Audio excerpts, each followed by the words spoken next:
décidé de faire une exposition installative, plutôt immersive, avec des papiers peints. Par-dessus, il y aura des dessins.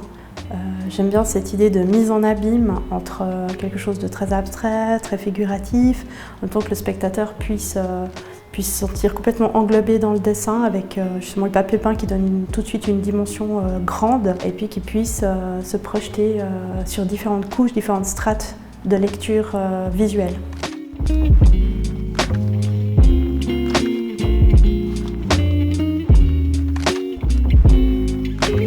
L'exposition s'appelle Vrai-Faux parce que c'est des vrais faux dessins au papier peint, c'est des crayons de couleur qui ont été agrandis. Les dessins, c'est des vraies fausses peintures, c'est-à-dire que c'est censé être inspiré de coulures, mais or le crayon ne coule pas, enfin à moins qu'il soit aquarellé. Et du coup, c'est l'idée de créer une espèce de paradoxe et de jouer un petit peu avec les limites entre le dessin et la peinture. Par rapport à l'ensemble de ma démarche artistique, si je regarde l'ensemble des autres séries que je fais, je reprends souvent ma propre silhouette, c'est l'idée aussi du statut de l'artiste, la femme artiste en particulier.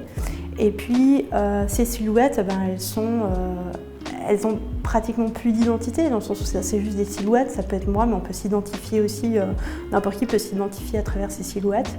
Et à l'intérieur de ces silhouettes, eh bien, justement, il y a ces motifs abstraits, parfois plus figuratifs, avec aussi des paysages.